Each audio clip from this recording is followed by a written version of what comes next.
അസ്സലാമലൈക്കും, welcome back. അപ്പോൾ ഇന്നത്തേത് നമ്മൾ മാവ് കുഴത്ത് പരിക്ക് ഒന്നും ചെയ്യാണ്ട് മാവ് കോരി വെച്ചിട്ടുള്ള ഒരു ഈസി ടേസ്റ്റ് റെസിപ്പി ആയിട്ടാണ് വന്നിട്ടുള്ളത്.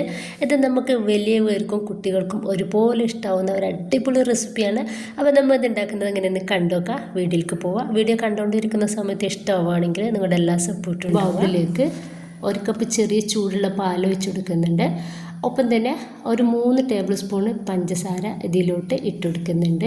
ഇനിയിപ്പോൾ ഇതിലേക്ക് ഒരു ടേബിൾ സ്പൂൺ ഓയിലും അതുപോലെ തന്നെ ഒരു ടീസ്പൂൺ ഇൻസ്റ്റൻറ്റ് ഈസ്റ്റ് കൂടി ചേർക്കുന്നുണ്ട്. ഇനിയിപ്പോൾ നമുക്കിത് നന്നായിട്ടൊന്ന് മിക്സ് ആക്കി കൊടുക്കുക. ഇതെല്ലാം കൂടി നന്നായിട്ടൊന്ന് മിക്സ് ആയിട്ട് കിട്ടണം. ഇപ്പം നമുക്ക് ഒരു 10 മിനിറ്റ് ഇതൊന്ന് മൂടി വെക്കാം. ഈ ഒരു ഈസ്റ്റ് ഒന്ന് വർക്കായിട്ട് കിട്ടാൻ വേണ്ടിയിട്ടാണ്. ഒരു 10 മിനിറ്റ് ആഴപ്പോഴേക്കും നമ്മുടെ ഈസ്റ്റൊക്കെ നന്നായിട്ട് പൊങ്ങി വന്നിട്ടുണ്ട്. ഇനിയിപ്പോൾ നമുക്ക് ഇതൊന്ന് മിക്സ് ആക്കി കൊടുക്കാം. ഇതിലോട്ട് ഞാൻ ഒരു കോഴിമുട്ട പൊട്ടിച്ച് ഒഴിച്ച് കൊടുത്തിട്ടുണ്ട്. എന്നിട്ട് ഒന്നുകൂടി നന്നായിട്ട് ഒന്ന് മിക്സ് ആക്കി എടുക്കാം.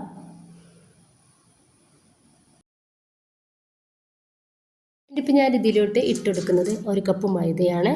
എന്നിട്ട് നന്നായിട്ടൊന്ന് മിക്സ് ആക്കി എടുക്കാം.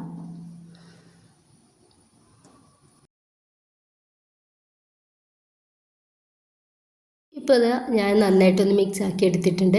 ഇനിയിപ്പോൾ നമുക്ക് ഇത് ഒരു അരമണിക്കൂർ ഈ ഒരു ഈസ്റ്റ് നന്നായിട്ട് പൊങ്ങാൻ വേണ്ടിയിട്ട് മാറ്റി വെക്കണം. ചൂടുള്ള സ്ഥലത്താണ് നമ്മൾ വെക്കുന്നത് എന്നുണ്ടെങ്കിൽ നമുക്ക് ഒരു 20 മിനിറ്റൊക്കെ തന്നെ മതി ഇതൊന്ന് റെഡിയായിട്ട് കിട്ടാൻ വേണ്ടിയിട്ട്. ഇപ്പം നമ്മുടെ ഈ ഒരു ഈസ്റ്റൊക്കെ നന്നായിട്ട് വർക്കായിട്ട് അടിപൊളിയായിട്ട് തന്നെ കിട്ടിയിട്ടുണ്ട്. ഇനിയിപ്പോൾ ഇത് നമുക്ക് ഒന്ന് മിക്സ് ആക്കി കൊടുക്കാം. ജസ്റ്റ് ഒന്ന് മിക്സ് ചെയ്ത് കൊടുക്കാം. നന്നായിട്ട് ചൂടായിട്ട് എണ്ണയിൽ നിന്ന് കുറച്ച് എണ്ണ ഈ കയ്യിലെടുക്കുക. എന്നിട്ട് അതിലേക്ക് മാവ് ഒഴിച്ചു കൊടുക്കുക. എന്നിട്ട് നമ്മൾ ഇതുപോലെ ഒന്ന് മേലേക്ക് ഈ ഒരു എണ്ണ തെറിപ്പിച്ചെടുക്കുമ്പോൾ തന്നെ ഈ കയ്യിൽ നിന്നും ഇതൊന്ന് വിട്ട് വന്നോളും. ഇതുപോലെ തന്നെ ബാക്കി കൂടി നമുക്ക് ചെയ്തെടുക്കാം. വളരെ ഈസി ആയിട്ട് ചെയ്തെടുക്കാൻ പറ്റുന്ന ഒരു ക്രീം ബണ്ണിൻ്റെ റെസിപ്പിയാണിത്. അപ്പോൾ നമ്മളിത് പരത്തും കൊഴുക്കൊന്നും ചെയ്യേണ്ട കേട്ടോ. വളരെ ഈസിയാണ്, സിമ്പിളായിട്ട് ചെയ്തെടുക്കാൻ വേണ്ടിയിട്ട് പറ്റുന്നതേ ഉള്ളൂ. കുട്ടികൾക്കൊക്കെ ഭയങ്കര ഇഷ്ടമാവുന്ന നല്ലൊരു പലഹാരം തന്നെയാണ് ഇത്.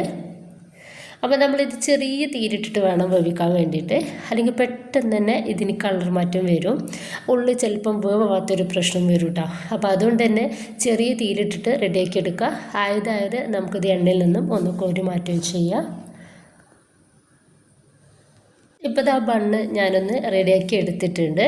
നല്ല സോഫ്റ്റാണ്. അതുപോലെ തന്നെ എണ്ണൊന്നും തീരെയും കുടിക്കാത്ത രീതിയിലാണ് നമുക്കിത് കിട്ടിയിട്ടുള്ളത്. എല്ലാ ബണ്ണും ഞാനിതാ ഒരു 3/4 ഭാഗത്തോളം ഇതുപോലെ ഒന്ന് കട്ട് ചെയ്ത് വെച്ചിട്ടുണ്ട്. ഇനിയിപ്പോൾ ഇതിലേക്ക് നമ്മൾ ക്രീമാണ് തേച്ച് കൊടുക്കുന്നത്. അപ്പോൾ ഏത് ക്രീമും നമുക്ക് തേച്ച് കൊടുക്കാം.